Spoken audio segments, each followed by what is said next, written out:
Hello champions, क्या हाल चाल।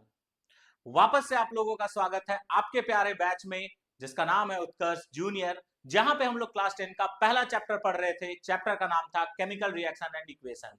इस चैप्टर का ऑलरेडी 2 लेक्चर आ चुका है और वहां पे हम लोगों ने डिटेल में समझा था कि केमिकल रिएक्शन कहते किसको है। अलग अलग हम लोग एग्जाम्पल्स के, एक्टिविटीज के थ्रू केमिकल रिएक्शन को समझे थे। साथ ही साथ हम लोग ये भी देखे थे कि किसी भी केमिकल चेंज का क्या क्या कैरेक्टरिस्टिक्स होता है। ठीक है, आज जो हम लोग बात करेंगे वो हम लोग बात करेंगे केमिकल इक्वेशन के ऊपर में। और जिन बच्चों को केमिकल इक्वेशन कुछ भी लिखना नहीं आता है, आपको केमिकल इक्वेशन देख करके डर लगता है, तो उन सभी बच्चों के लिए ये वीडियो है। आपको एकदम बेसिक से सिखाया जाएगा केमिकल इक्वेशन कहते किसको है, केमिकल इक्वेशन लिखा कैसे जाता है, ये सारा बात आज आपको सिखा दिया जाएगा। बस आपको क्या करना है, तो चैनल को लाइक करना है, वीडियो को लाइक करना है, चैनल को सब्सक्राइब करना है और अपने दोस्तों के साथ शेयर करना है और वीडियो एंड तक जरूर देखना है। तो चलिए देर ना करते हुए लेक्चर को करते हैं स्टार्ट। और आज का जो हमारा टॉपिक होने वाला है, वो हम लोग का टॉपिक क्या है, तो आज हम लोग का टॉपिक होगा केमिकल इक्वेशन।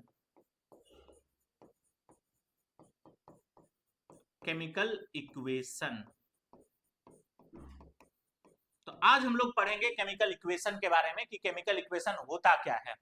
तो चलिए देर ना करते हुए करते हैं लेक्चर को स्टार्ट। देखो, सबसे पहले समझो केमिकल इक्वेशन हम लोग कहते किसको है। देखो, कोई भी जो केमिकल रिएक्शन होता है ना, वो बहुत सारे स्टेप में होता है और वो सारा स्टेप को हम लोग सेंटेंस के फॉर्म में अगर लिखने के लिए जाए तो वो काफी लेंदी टाइप का प्रोसेस हो जाता है। तो इसको सिंप्लीफाई कैसे किया जाए, तो इसी को सिंप्लीफाई करने के लिए हम लोग एक तरीका लेकर के आए जिसको केमिकल इक्वेशन के नाम से बुलाते हैं। हम क्या बोले कि जो केमिकल इक्वेशन होता है, केमिकल रिएक्शन होता है, वो बहुत सारा स्टेप में होता है और उन सारा स्टेप को अगर हम वर्ड के फॉर्म में या स्टेटमेंट के फॉर्म में लिखने के लिए जाए तो वो एक लेंदी, ठीक है, प्रोसेस हो जाता है। तो इसको सिंप्लीफाई करने के लिए हम लोग एक तरीका लेकर के आए हैं जिसको हम लोग केमिकल इक्वेशन कहते हैं। यानी केमिकल इक्वेशन के मदद से हम लोग किसी भी केमिकल रिएक्शन को सिंपल तरीका से लिख सकते हैं। कैसे लिख सकते हैं, तो सिंपल तरीका से लिख सकते हैं। तो यही बात यहां पे लिखा गया है। क्या लिखा गया है, देखो, whenever a chemical reaction takes place a number of steps are involved। तो जब भी कोई केमिकल रिएक्शन होता है वहां पे बहुत सारा स्टेप इन्वॉल्व होता है। दस, description of a chemical reaction in sentence form becomes long. तो अगर हम किसी भी केमिकल रिएक्शन को सेंटेंस के फॉर्म में डिस्क्राइब करें तो वो काफी लॉन्ग हो जाता है, लंबा हो जाता है, लेंदी हो जाता है। ठीक है, so some shorthand representation of chemical reaction is followed. इसी वजह से हम लोग क्या करते हैं कि कुछ शॉर्ट तरीका केमिकल रिएक्शन को रिप्रेजेंट करने का फॉलो करते हैं and these representation are known as chemical equation. और इस तरह का जो रिप्रेजेंटेशन होता है उसे हम लोग क्या कहेंगे, तो उसी को हम लोग कहते हैं केमिकल इक्वेशन। आगे हम लोग बात करते हैं। देखो, जो भी केमिकल इक्वेशन होता है, यानी केमिकल इक्वेशन क्या है, तो केमिकल इक्वेशन एक प्रकार का तरीका है किसी भी केमिकल रिएक्शन को शॉर्ट में लिखने का। बात समझ गए, यानी किसी भी केमिकल रिएक्शन को शॉर्ट में लिखने का जो तरीका होता है उसी को हम लोग कहते हैं केमिकल इक्वेशन। और किसी भी केमिकल इक्वेशन को दो तरीका से लिखा जाता है, यानी केमिकल रिएक्शन को दो तरीका से लिखते हैं। एक को नाम देते हैं वर्ड इक्वेशन और एक का नाम केमिकल इक्वेशन ही है। यानी कोई भी केमिकल रिएक्शन को शॉर्ट हैंड में, यानी शॉर्ट तरीका से दो प्रकार से रिप्रेजेंट कर सकते हो, एक वर्ड इक्वेशन के फॉर्म में और एक केमिकल इक्वेशन के फॉर्म में। अब ये केमिकल इक्वेशन क्या है और वर्ड इक्वेशन क्या है, उसके बारे में हम बात करते हैं। तो सबसे पहले हम लोग बात करेंगे वर्ड इक्वेशन के बारे में। जैसा नाम है वैसा इसका काम भी है। यानी अगर किसी भी केमिकल रिएक्शन को तुम वर्ड के फॉर्म में रिप्रेजेंट कर रहे हो तो उसी को हम लोग कहते हैं वर्ड इक्वेशन। ठीक है, यहां पे क्या लिखा गया है, इसको देखो, chemical equation which represent a chemical reaction briefly, ठीक है, is briefly in words is called chemical equation. तो कोई भी केमिकल इक्वेशन अगर किसी भी केमिकल रिएक्शन को वर्ड के फॉर्म में ब्रीफली यानी छोटा में रिप्रेजेंट कर रहा है तो उसी को हम लोग क्या कहते हैं, वर्ड इक्वेशन कहते हैं। जैसे अगर हम एग्जाम्पल का बात करें, किसका बात करें, एग्जाम्पल का, तो जैसे याद है मैग्नीशियम रिबन का बर्निंग वाला, अगर उस केमिकल रिएक्शन को वर्ड के फॉर्म में लिखना हो तो तुम सिंपली क्या करोगे, मैग्नीशियम, जो जो रिएक्ट कर रहा है ना उसको लिख दो, मैग्नीशियम प्लस ऑक्सीजन, ये मिल करके क्या बना लेगा, तो ये मिल करके मैग्नीशियम ऑक्साइड बना लेगा, ये मिल करके क्या बना लेगा, मैग्नीशियम ऑक्साइड।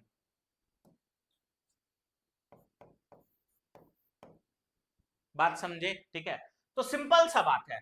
इसी तरह से और भी है, जैसे वाटर का फॉर्मेशन में कौन कौन रिएक्ट करता है, हाइड्रोजन और ऑक्सीजन, तो उसका वर्ड इक्वेशन ऐसे लिख सकते हो, हाइड्रोजन प्लस ऑक्सीजन, ये मिलकर के क्या बनाता है, तो वाटर बनाता है, ऐसे लिख सकते हो। और अगर एग्जांपल का बात करोगे तो carbon plus oxygen, oxygen, complete अगर कंबसन हुआ है, इनकंप्लीट का बात नहीं कर रहे हैं हम, तो ये बनाएगा कार्बन डाइऑक्साइड। तो ये सब के सब तुम्हारे वर्ड इक्वेशन है। तो अगर किसी भी केमिकल रिएक्शन को आप वर्ड के फॉर्म में रिप्रेजेंट करते हो तो उसी को हम लोग कहते हैं वर्ड इक्वेशन। अब अगर हम बात करें केमिकल इक्वेशन, इसको इन जनरल बोल सकते हो कि अगर किसी भी केमिकल रिएक्शन को सिंबल्स के फॉर्म में रिप्रेजेंट किया जा रहा है, वर्ड्स के फॉर्म में रिप्रेजेंट किया जा रहा है तो वर्ड इक्वेशन, और अगर सिंबल्स के फॉर्म में रिप्रेजेंट किया जा रहा है तो उसको बोलते हैं केमिकल इक्वेशन। ठीक है, यही बात को यहां पे लिखा गया है, देखना ध्यान से क्या लिखा हुआ है। A chemical equation is a shorthand method that describe a chemical reaction in terms of symbol and formula of different reactant and product। अगर ये किसी बच्चे को बहुत ज्यादा लेंदी लग रहा है तो आप ये डेफिनेशन को यहां पे लिख सकते हो। सिंपली केमिकल इक्वेशन को क्या बोल सकते हो, symbolic representation of a chemical reaction, symbolic representation of a chemical reaction is known as chemical equation, is known as क्या, chemical equation। तो अगर कोई भी केमिकल रिएक्शन को आप सिंबल के फॉर्म में रिप्रेजेंट किए हो तो उसी को हम लोग किस नाम से बुलाते हैं, तो उसी को हम लोग केमिकल इक्वेशन के नाम से बुलाते हैं। जैसे अगर हम एग्जाम्पल का बात करें तो हाइड्रोजन प्लस ऑक्सीजन मिलकर के वाटर बना रहा था, या मैग्नीशियम प्लस ऑक्सीजन मिलकर के मैग्नीशियम ऑक्साइड बना रहा था, तो जितना भी वर्ड इक्वेशन आपको हम एग्जाम्पल के फॉर्म में बताए थे ना, उसी को आप केमिकल इक्वेशन के फॉर्म में लिखते हैं। ध्यान से देखो, जैसे यहां पे हम पहले लिखेंगे वर्ड इक्वेशन, और वर्ड इक्वेशन किसका लिखेंगे, तो बर्निंग ऑफ मैग्नीशियम का, बर्निंग ऑफ मैग्नीशियम।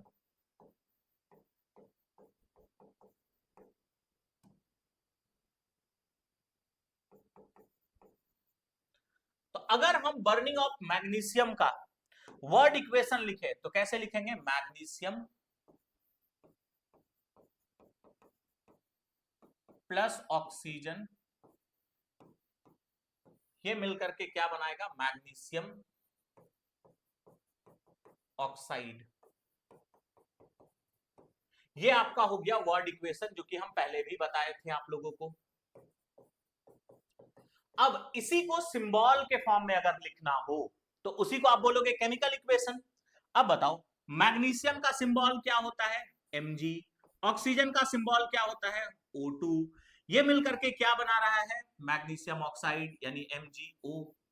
अब ये जो तरीका है रिप्रेजेंटेशन का, इसी को हम लोग बोलते हैं केमिकल इक्वेशन, इसी को हम लोग बोलते हैं क्या, केमिकल इक्वेशन।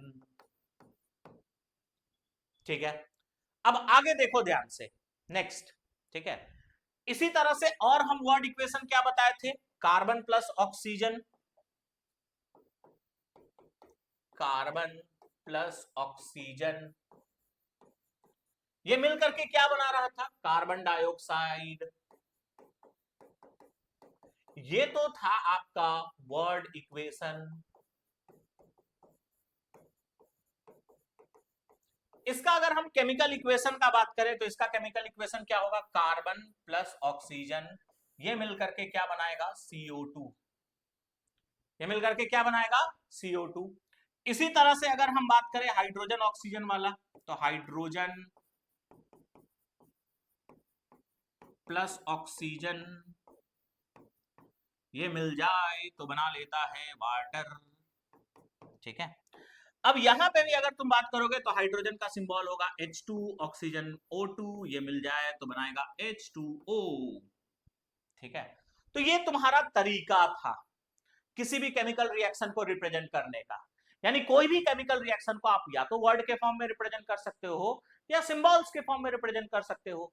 सिंबल के फॉर्म में रिप्रेजेंट किए हो तो उसको बोलोगे केमिकल इक्वेशन, और वर्ड के फॉर्म में रिप्रेजेंट किए हो तो उसको बोलोगे वर्ड इक्वेशन।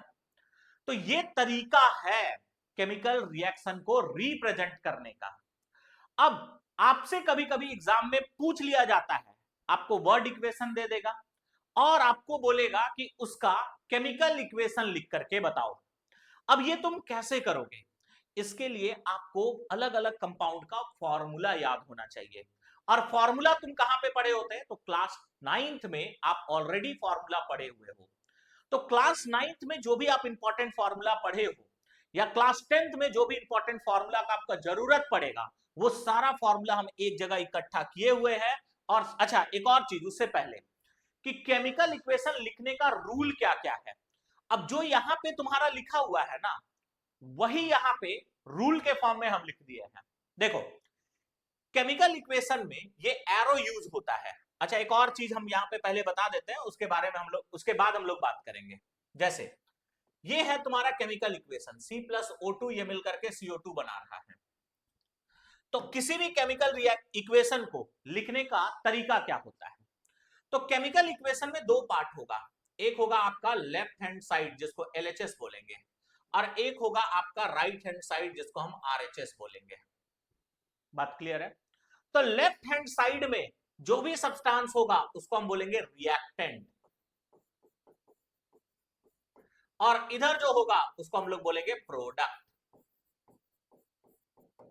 उसको हम बोलेंगे रिएक्टेंट और उसके बाद हम क्या बोलेंगे, प्रोडक्ट। बात क्लियर है। अब आगे सुनो नेक्स्ट। अगर हम रिएक्टेंट का बात करें तो रिएक्टेंट के साइड कार्बन और कौन है, ऑक्सीजन। यानी अगर एक से अधिक रिएक्टेंट मॉलिक्यूल है तो उनके बीच में एक प्लस का साइन लगाया जाता है। उसी तरह से अगर एक से अधिक प्रोडक्ट मॉलिक्यूल है तो उसके बीच में भी प्लस का साइन लगाया जाएगा। यानी किसी भी केमिकल रिएक्शन को रिप्रेजेंट करने का तरीका क्या होता है, लेफ्ट साइड में रिएक्टेंट लिखते हैं, राइट साइड में प्रोडक्ट लिखते हैं, उनके बीच में एक एरो लगाते हैं। एक से अधिक रिएक्टेंट है तो उनके बीच में प्लस का साइन लिखा जाता है, एक से अधिक प्रोडक्ट है तब भी उनके बीच में प्लस का साइन लिखा जाता है। अब जो बात आपको हम समझाया वही बात इधर लिखा हुआ है। देखो, rules for writing chemical equation. Chemical equation लिखने का क्या क्या रूल्स है, देखो देखो the symbol and formula of reactant are always written on LHS। बात क्लियर है। तो किसी भी रिएक्टेंट का सिंबल या फिर फॉर्मूला को आप हमेशा LHS यानी लेफ्ट हैंड साइड में लिखोगे ऑफ एरो। जो एरो है उसके लेफ्ट साइड में लिखा जाएगा, and a plus sign is put between them. अगर एक से अधिक रिएक्टेंट है तो उनके बीच में प्लस का साइन लगाया जाता है। आगे यहां पे बोला है the symbols of formula, the symbol and formula of the product are always written on RHS। यानी तुम्हारा जो फॉर्मूला या फिर सिंबल है प्रोडक्ट का उसको हमेशा RHS यानी राइट हैंड साइड में लिखा जाएगा। किसके, तो एरो के, और एक प्लस साइन पुट करेंगे उनके भी बीच में। आगे रिएक्टेंट और प्रोडक्ट के बीच में एक एरो दिया जाता है, तो यही बात लिखा है, an arrow sign is put between the reactant and product pointing from reactant towards product. यानी एक एरो का साइन दिया जाता है रिएक्टेंट और प्रोडक्ट के बीच में, और एरो का जो हेड है वो किधर पॉइंट करेगा, रिएक्टेंट से प्रोडक्ट के तरफ। यानी ये जो हेड है ना वो किधर होगा, तो प्रोडक्ट के साइड होगा। बात क्लियर है। जैसे मान लो ये रिएक्टेंट है और ये प्रोडक्ट है, तो इनके बीच में एक एरो देंगे, और एरो कहां से कहां होगा, रिएक्टेंट से प्रोडक्ट के तरफ होगा। बात क्लियर हो गया। तो ये सारा कहानी है केमिकल इक्वेशन को लिखने का रूल्स के बारे में। आगे अगर हम बात करें तो नेक्स्ट क्या है, देखो कुछ इंपॉर्टेंट फॉर्मूला, क्योंकि हम बोले थे अगर आपको वर्ड इक्वेशन को केमिकल इक्वेशन में बदलना है तो आपको कुछ इंपॉर्टेंट फॉर्मूला का ध्यान होना चाहिए, कुछ इंपॉर्टेंट फॉर्मूला का ज्ञान होना चाहिए। वो सारा इंपॉर्टेंट फॉर्मूला यहाँ पे आपका लिखा हुआ है। देखो क्या क्या लिखा हुआ है। अगर हम यहां पे बात करें तो कैल्शियम हाइड्रोक्साइड लाइम वाटर, जिसको हम बोलते हैं CaOH होल ट्वाइस, ठीक है। तो कैल्शियम हाइड्रोक्साइड का फॉर्मूला क्या होता है, CaOH whole twice. Calcium carbonate formula क्या होगा, CaCO3। कैल्शियम ऑक्साइड जिसको क्विक लाइम भी बोला जाता है, इसका फॉर्मूला क्या होगा, CaO। आयरन 2 ऑक्साइड मतलब होगा FeO। अब ये 2 और 3 ना तुम हायर क्लासेस में पढ़ोगे, हालांकि अभी हम बता देते हैं, इसका मतलब होता है आयरन का ऑक्सीडेशन स्टेट।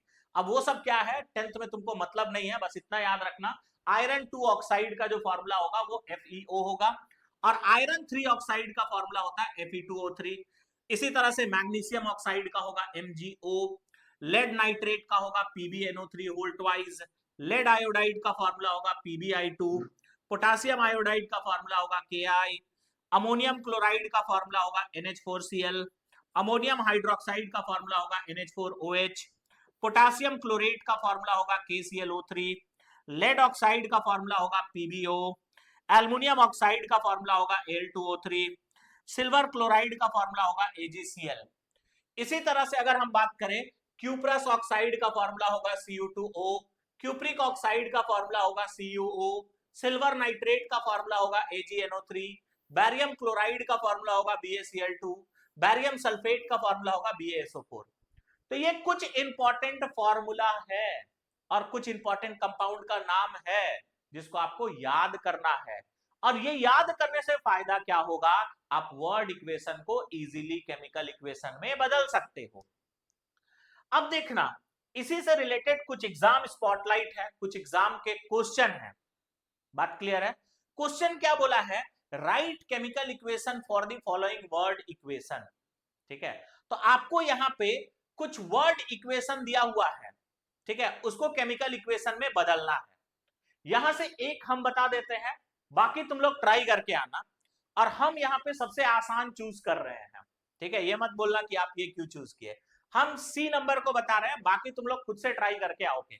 हालांकि तुम्हारा बोर्ड एग्जामिनेशन में इतना टफ नहीं पूछा जाता, बट पर भी तुम ट्राई करो, ठीक है, ट्राई करोगे तभी जाकर के आप अच्छा नंबर बोर्ड में लेकर के आ पाओगे। क्योंकि इस बार मैथ्स का पेपर याद है ना, क्या क्या पूछ देता है उसका कोई गारंटी नहीं है। तो देखो C नंबर को हम सॉल्व कर रहे हैं, बाकी तुम लोग खुद से निकाल लोगे। बात क्लियर है? अगर हम बात करें यहां पे नाइट्रोजन प्लस हाइड्रोजन ये मिलकर के बना रहा है अमोनिया। तो देखो अगर हम नाइट्रोजन, वर्ड इक्वेशन क्या दिया हुआ है, नाइट्रोजन प्लस हाइड्रोजन ये मिलकर के क्या बना रहा है, अमोनिया। ठीक है, अब इसको हम लोग केमिकल इक्वेशन के फॉर्म में लिखते हैं। नाइट्रोजन का सिंबल क्या होता है, N2, हाइड्रोजन का क्या होता है H2, अमोनिया का क्या होता है NH3। ठीक है, तो ये था तुम्हारा वर्ड इक्वेशन। ठीक है, और इसको हम लोग बदल दिए किसमें, केमिकल इक्वेशन में। बात समाप्त। यही है तुम्हारा कहानी। बात समझ गए ना? ठीक है, तो ये सारा कहानी हो गया, ठीक है, किसके बारे में, तो ये सारा कहानी हो गया आपका केमिकल इक्वेशन के बारे में। तो आज के इस लेक्चर में काफी इंपॉर्टेंट बात डिस्कस की है, हम लोग समझे कि केमिकल इक्वेशन कहते किसको है, किसी भी केमिकल रिएक्शन को कितना तरह से रिप्रेजेंट किया जाता है, वर्ड इक्वेशन किसको कहते हैं, केमिकल इक्वेशन किसको कहते हैं, वर्ड इक्वेशन को केमिकल इक्वेशन में कैसे बदलते हैं। साथ ही साथ आज का लेक्चर के लिए आपको कुछ होमवर्क दिया गया है, और टोटल 5 क्वेश्चन आपके पास में होमवर्क है, आप लोग इसको ट्राई करना। ठीक है, और इन सारा क्वेश्चन का केमिकल इक्वेशन लिख करके आना। इनफैक्ट मुझे कमेंट में भी बताना कि आप लोग लिखे हो या नहीं लिखे हो। ठीक है, तो आज का लेक्चर को हम लोग करते हैं यहीं पे समाप्त। उम्मीद है आप लोग को लेक्चर पसंद आया होगा। अगर लेक्चर पसंद आया होगा तो वीडियो जरूर लाइक करिएगा, और चैनल को जरूर सब्सक्राइब करिएगा, और कमेंट में बताइएगा कि आप लोग लेक्चर कहां से देख रहे हो। ठीक है, तो चलिए फिर हम लोग इस लेक्चर को करते हैं यहीं पे एंड। आप सभी को थैंक यू, मिलेंगे नेक्स्ट लेक्चर में, तब तक के लिए पढ़ाई करते रहिए, स्वस्थ रहिए। सभी को थैंक यू, बाय बाय।